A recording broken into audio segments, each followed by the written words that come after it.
Does undervolting a graphics card actually hurt performance? My name is Beezito, and today we're having a look at undervolting a graphics card. We're going to have a look at performance numbers for 9 games, as well as thermals and power consumption. How does it help, or does it hurt performance? Let's go ahead and find out today. This guy still has unactivated Windows. I keep telling him to activate it, but he won't listen. You know what that means. Bro, this guy locked the door again? I know how to fix this. Where's my wallet?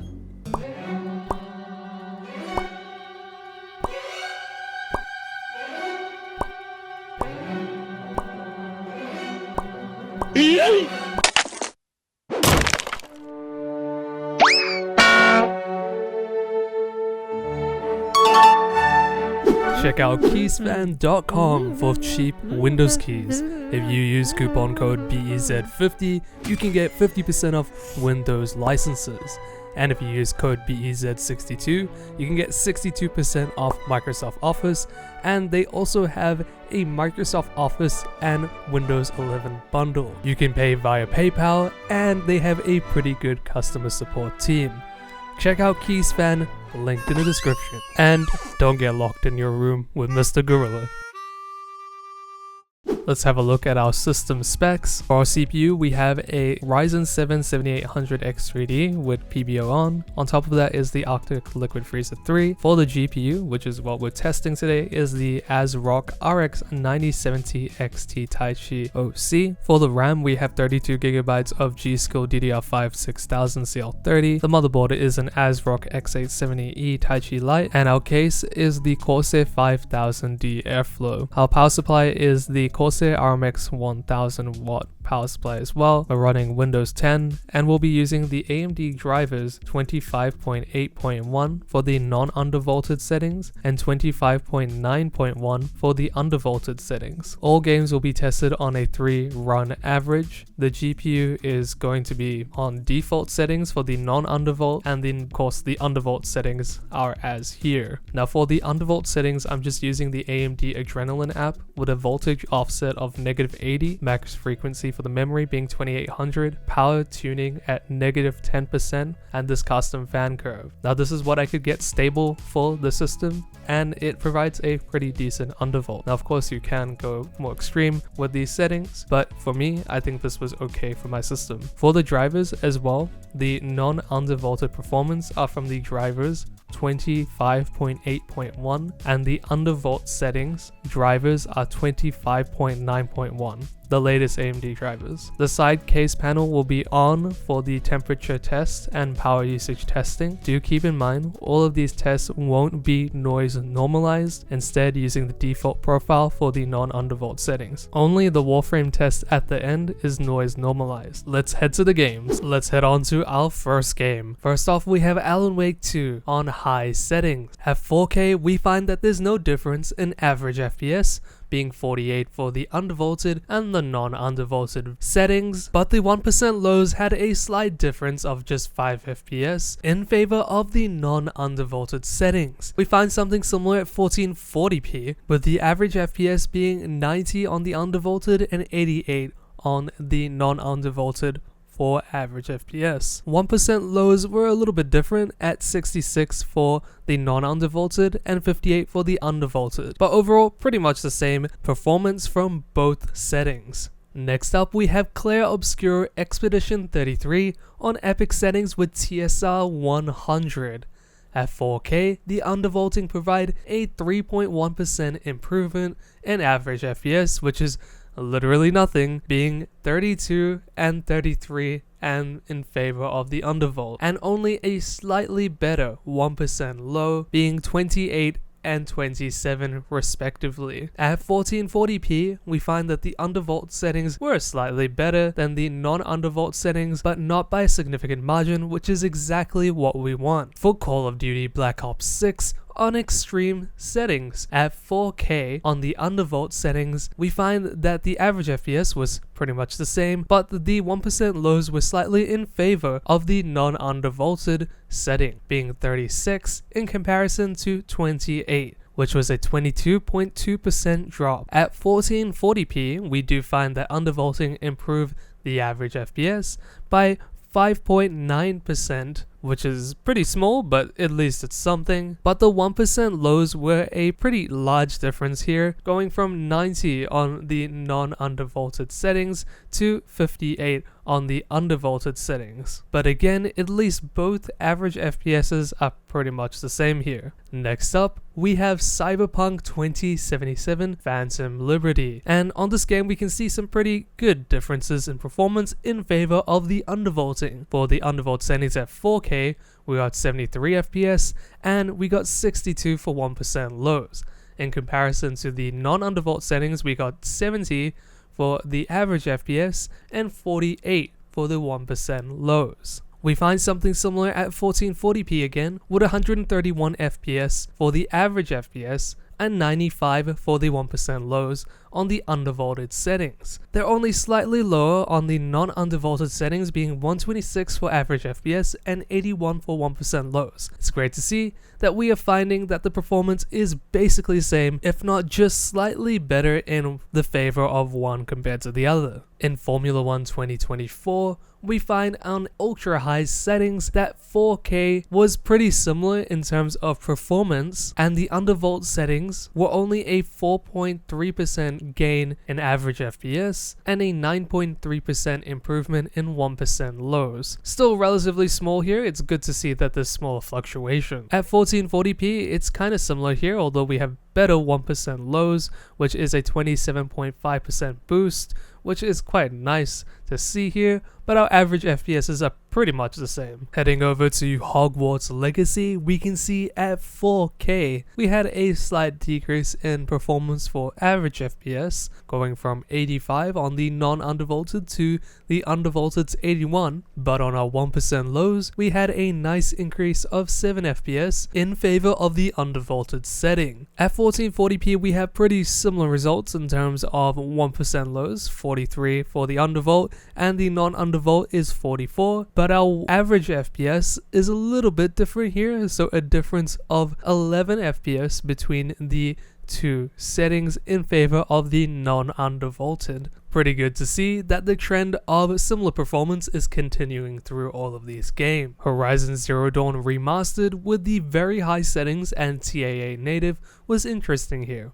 We had pretty much similar performance at 4K, just a difference of 3 FPS between the two settings in favor of the undervolt, and a difference of 6 FPS in terms of 1% lows in favor of the undervolt setting. On 1440p, we follow a similar trend here with 160 FPS for average FPS on the undervolt settings and 155 on the non-undervolt settings. On the 1% lows, we can see here that we get 110 on the undervolt, and the non-undervolt is 4 FPS less on 106. Next up, we have Stalker 2 on epic settings with TSR 100. Now this game is still kind of annoying to run even for the RX 9070 XT. At 4K, we can see that we had a pretty decent average FPS for the undervolt setting at 44 compared to 37 on the non-undervolt setting, and we have a difference of 2 FPS in favor of the non-undervolt setting being 30 for the 1% lows. At 1440p, we literally pretty much had the same performance results, being 62 and 61 for average FPS and 35 and 34 for the 1% lows. Last but not least, we have The Last of Us Part 1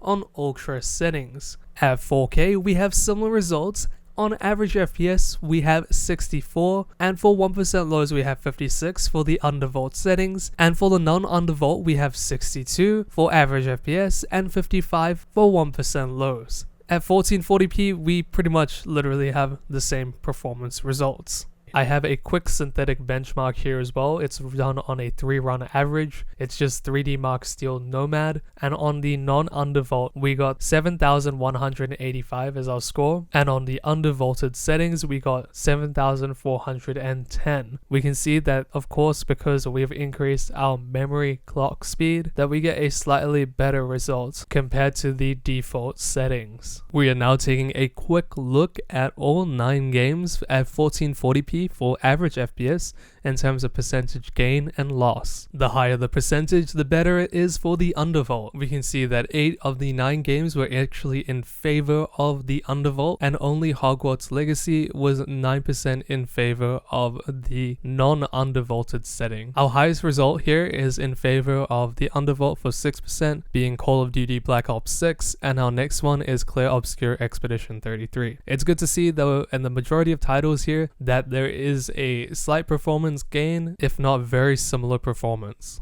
Next up, we have the 1% lows for 1440p again, and we find that F124 was the greatest difference here at 28% in favor of the Undervolt. And interestingly enough, although Call of Duty was our highest in favor of the Undervolt for average FPS, in terms of 1% lows here, it's actually in favor of the non-Undervolt, and the same goes for Alan Wake as well. Overall though, not too bad, for 6 of these titles basically being the same performance, if not better, for the Undervolt. Next up, we have our 4K data, and we find that again, basically 7 of the 9 games were in the favor of the Undervolt, or the similar performance to the non-Undervolt and the Undervolt version. The only 2 that we have under is Call of Duty Black Ops 6 with -1, so basically the same, and Hogwarts Legacy with -5%. Overall, pretty happy with this result, and it's pretty much following the similar trend from 1440p. On the 1% lows for 4K, we do find kind of the same thing for our results in 1440p for 1% lows. Call of Duty Black Ops 6 was better on the non-undervolted, same with Alan Wake,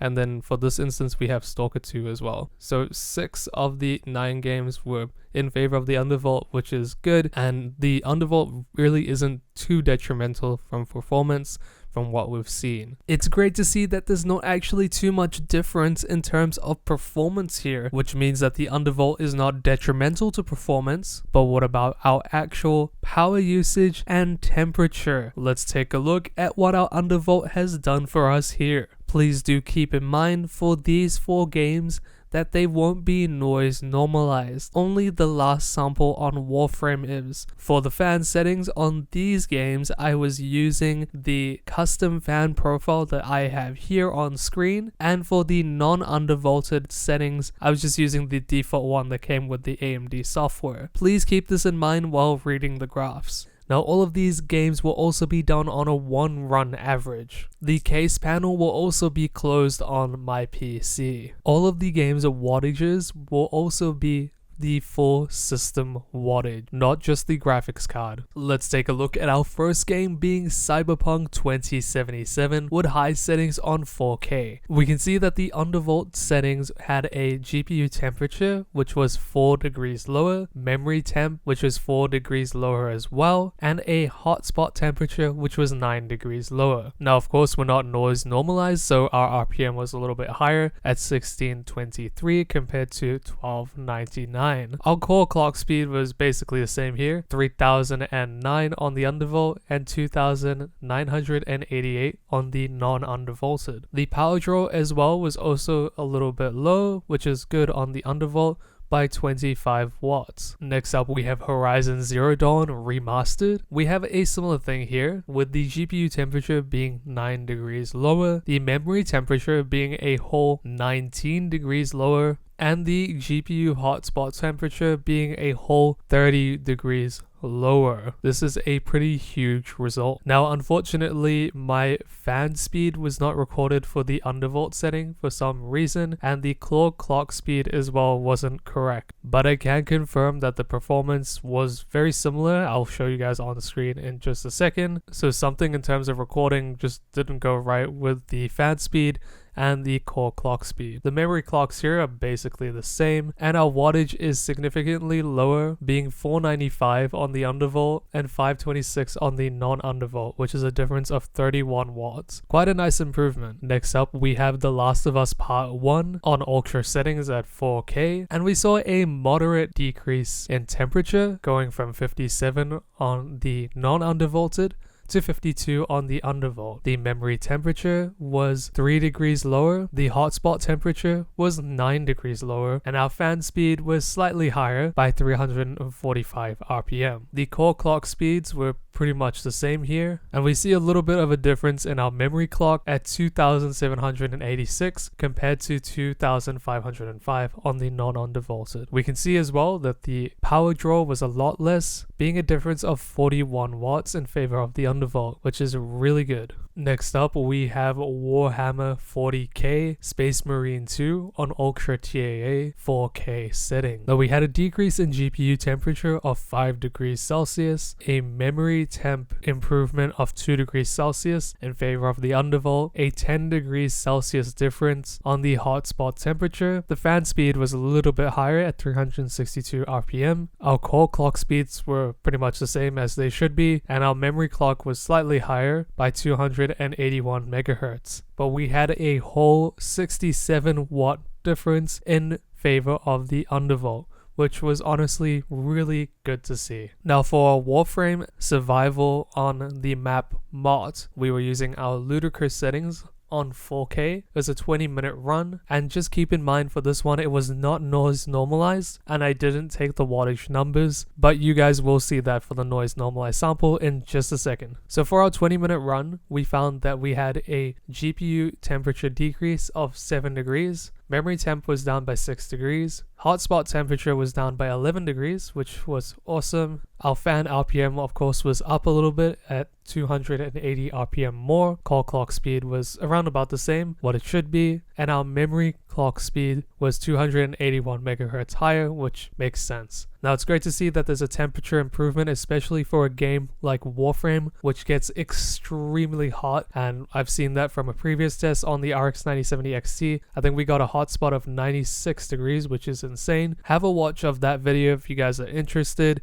In the top right hand corner, the little eye icon, or the link in the description for it. Now having a look at the Warframe noise normalized samples, I was in the map Mott again. It was on ludicrous 4K settings, but we were noise normalized to 41.8 dBA, and our fan speed on our GPU was at 50%. We were using one 10-minute run for each of the undervolt and the non-undervolt. So even though we were noise normalized now, the GPU temperature was still better by 3 degrees Celsius, the memory temperature was better by 2 degrees Celsius, the hotspot was better by 7 degrees Celsius, of course in favor of the undervolt, which is great to see. The fan speed was the same basically, the core clock speed was about the same as well, which is expected, and the memory clock was a difference here by 281 megahertz, as I have manually set the memory clock on the undervolt. What's awesome to see as well is our power draw was 21 watts lower on the undervolt, which was great to see even though we were noise normalized. Overall, we have some pretty good examples of temperature differences in favor of the undervolt, as well as the power draw being better on the undervolt, all while maintaining a slightly higher memory clock speed and pretty much the same performance from what we found in our previous testing. So on these settings there wasn't any problem with using an undervolt, which was amazing to see. So should you be undervolting your graphics card? In short, yes. In terms of performance testing, we saw not much of a difference between the default non-undervolt and the undervolt settings. Some games were only slightly in favor of either or, but honestly it was fine on the whole. On my settings I had pushed the memory clock slightly higher, which helped in synthetics like 3D Mark Steel Nomad. It's good to note as well, I could have pushed these settings a little bit further, such as the power limit, but I chose to keep them as they were here, as they were stable for all the games that I played and for general computer usage. There needs to be a balance struck for stability, thermals, power draw, and performance. In terms of thermals, we saw some good games in thermals from the games we tested, which was honestly very welcome compared to what I had seen in previous tests from another video. Even in the noise normalized sample run of Warframe, we still saw a decrease in temperature from the undervolt, which was awesome. This is all without mentioning that we are using less power from what I measured through the system as a whole. I do apologize for not having more noise normalized samples, as I am kinda time constrained for this video, but I can provide more in the future for you guys.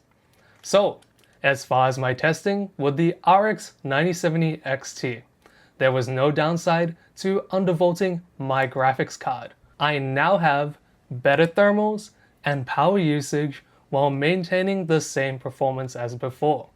I will have a tutorial that I'll be making soon on how to undervolt your AMD graphics card, so stay tuned for it. I think in terms of undervolting, it's important to have a look at these settings on more modern graphics cards, or just in general with graphics cards that tend to draw a lot of power. Kind of like my Taichi OC model that we have over here. Going forward, for the future, is this something you would like to see in terms of benchmarking in normal graphics card reviews? Let me know in the comments. So that about sums up the video. Check out ystech.org for some more awesome content. But other than that, stay safe, stay healthy, and I'll see you guys in the next video. Bye!